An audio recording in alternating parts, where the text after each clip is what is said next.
Hello and welcome back, ladies and gentlemen, to this series where I continue my Formula 1 race reviews. And yeah, I didn't do a race review last week, Sunday, for the last week's Styrian Grand Prix. However, I do apologise for that. And today, we will continue our series today with the Hungarian Grand Prix. Now, the Hungarian Grand Prix, in my opinion, was a bit of a mixed bag overall. First 30 laps was pretty decent. The last 30 laps was pretty dull. That's the best way to sum it up. But let's start with our race winner then, P number 1, Lewis Hamilton. And yes, Lewis Hamilton wins his 86th Grand Prix, his second in a row this season. And yeah, pretty stellar weekend from Lewis Hamilton. He wasn't necessarily quickest all weekend long, like certainly not on Friday anyways, he wasn't the quickest, but on Saturday and Sunday, when it really counts, that's when it matters. He did the job, he got the job done, and basically was in a league of his own, even compared to his teammate, Valtteri Bottas. He won the race, I believe, by 22 seconds, which is pretty decent or something like that, or would have won by 22 seconds, unless he took a pit stop. That was it, because I remember he took pit stop and won by probably about 8 or 10 seconds, but yeah, I forgot about that, but just shows how well he did, and, you know, he was in a league of his own, overall this weekend. You know, no one really could match Lewis Hamilton, not even Valtteri Bottas. Actually, Valtteri did well, on the Saturday, but when it came race day, he made a jump start, you could argue, bogged down then, and lost a series of places, which really compromised his race. And yeah, but Lewis Hamilton, on the other hand, won't care, because he's now the championship leader. He won the Grand Prix, took the fastest lap, slam dunk for Lewis Hamilton. Moving on then to second place man, Max Verstappen. And yeah, at first, even before the race started, on the way to the grid, Max crashed. The mechanics had 25 minutes to get the car repaired before lights out. Obviously, in fact, they had only 20 minutes, because they've got 25 minutes before lights out, 20 minutes to get the car repaired. And they did it, because obviously the 5-minute tyre rule, and they only had 20 seconds to spare. They did it with 20 seconds left on the clock. To get all 4 tyres strapped onto that car. And yeah, they did it miraculously, I must say. But not good for Max on the way to the grid. However, he still finished second. And that's pretty decent from Max Verstappen. He had an amazing first lap, going up from, I believe it was 7th to 3rd. So amazing first lap. And yeah, from there, I think Red Bull's strategy was on point. Which really helped Max out to get second place. He was coming under pressure in the final few laps. Given, let's say, one more lap, I think Bottas would have got Verstappen. However, Bottas didn't get Verstappen, and that's what counts. And he crossed the line in P2. It's another podium for Max this year. It isn't necessarily where Red Bull probably want to be, and I think Red Bull are trailing right now, very clear to see. But for Max, he did a fabulous job during the race. Prior to the race, I'm pretty sure they would have been like, Max, what are you doing? Honestly, because, like, you know, I think even he would have felt a bit ashamed of that mistake, and a bit angry with himself, but he made up for it during the race when it mattered the most. They didn't get penalised for it, obviously, because, you know, they had to repair the car, and overall, it was very lucky to get away with it. Another man lucky as well a little bit this weekend is Valtteri Bottas. He jumped the start. Like, there's no question he did move before the lights went out, but he was within the 0.2 tenths allowance, which basically means, you know, a driver is basically allowed 0.2 tenths allowance, and he was within that. So basically, he didn't jump the start. He just bogged down, and you could argue he got the perfect getaway. However, if he did move any more than he did, he would have probably been penalised for it. So it was a good thing he noticed he probably went a little bit too early. And yeah, you know, it really compromised his race. I think after the first lap, he was behind both Ferraris, both one of the Red Bulls, and also obviously his teammate and I believe both Racing Points he was behind after the first lap. So he had to make up ground during the race to recover from that. So poor start. However, qualifying, I will say, went pretty well for Bottas. Only 1/10 off his teammate, which isn't too bad. But, as I say, for Bottas, wasn't a great race. I think this will be a race he'll want to put to the back of his memory. However, he still continues his run of 100% podiums. He has not failed, he's not failed to finish on the podium so far this season. Because obviously he's finished first, second and third every single race so far this season. So he's 100%. He's the only 100% podium holder in Formula 1 currently this season.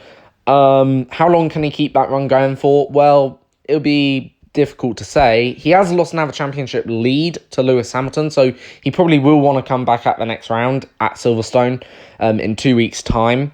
But I think he'll be fairly satisfied because it could have ended a whole lot worse.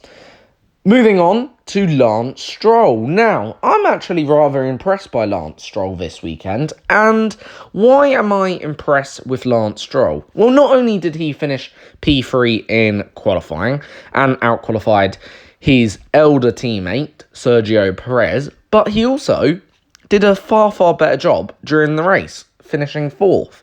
Okay, I'm not saying this result, is the best ever result he'll ever achieve in his Formula 1 career, or anything like that.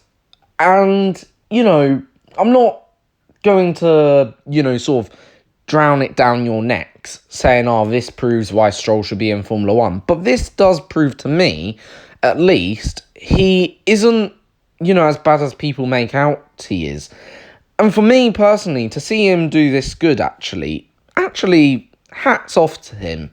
You got to really give it to the lad this weekend. He really proved, if anything, why he does deserve to be in F1 this weekend. He out-qualified Sergio Perez. And Sergio Perez we consider to be a top midfield driver. He is considered to be probably the best ever one of the best ever midfield drivers ever to live in Formula 1. And Lance Stroll proves happily, actually he can just do as good, if not better, than Sergio Perez, which I really, really like, and I hope this is the start of something good for Lance Stroll, with Racing Point. Actually it would be very, very nice to see him do very, very well in that Racing Point team. And yeah, you know what? I like the kid. He's a pretty nice man, I think, overall. And to finish P4, hats off to him. Another guy who did pretty okay, however did struggle a lot this weekend, is Alex Albon. And Alex Albon did struggle a lot this weekend. There's no hiding or denying that. But overall, P5, a good recovery in the race. However, the thing is, I'm now going to start questioning. We've had 3 races this season. And the thing I'm going to start questioning, is Albon good enough for Red Bull Racing? And look, I know Red Bull say, they're happy with their driver lineup. I get that. But they said that also with Gasly. They were happy with Gasly and the driver lineup there. How much time are Red Bull going to give? Because there's no doubt Albon finished a lap down off basically Verstappen.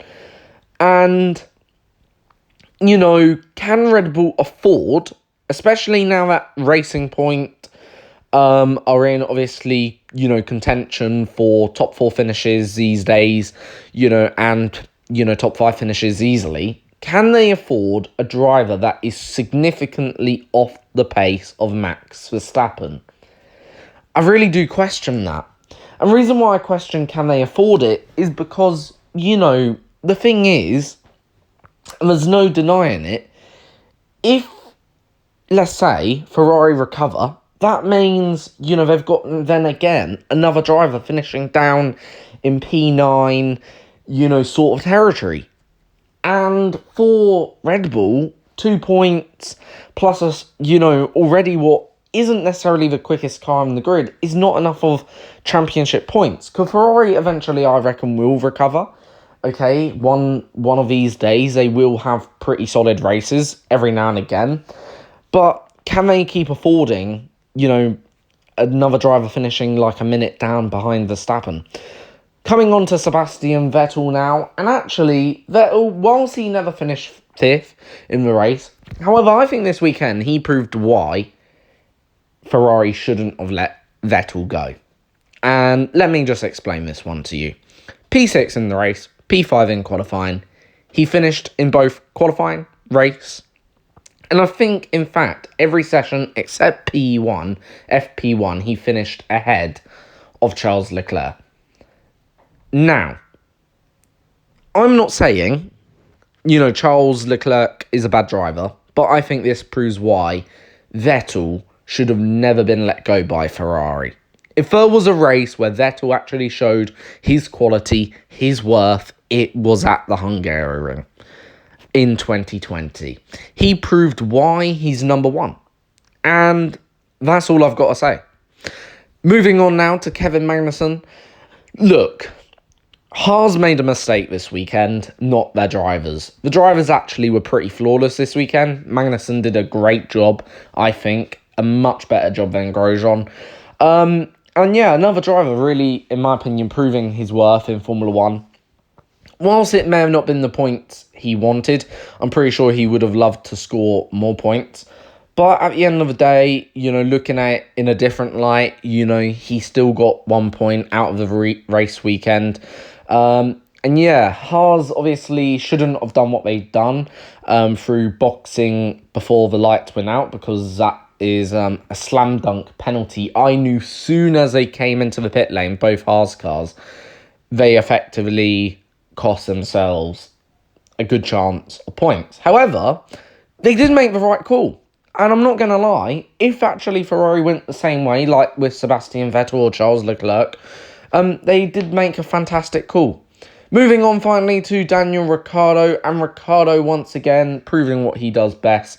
Ricciardo always goes well at the Hungarian. I think he finished P7 or P8 in this race. A pretty good job from Daniel Ricciardo, performing once again top level stuff in that Renault. And yeah, Ocon seemingly can't get the same out of the car as obviously Daniel Ricciardo. I guess that's no surprise. But yeah, Ricciardo, pretty decent result. I think Daniel would be pretty happy with that overall this weekend. And I believe that's his second point score this season as well. So yeah, he's doing a splendid job for Renault. However, is Renault where they quite want to be? I don't think they are. I think there is still work for Renault to go on. But we'll see. Anyway, thank you for watching. Please subscribe, like and share this video. Until the next time, have a great day.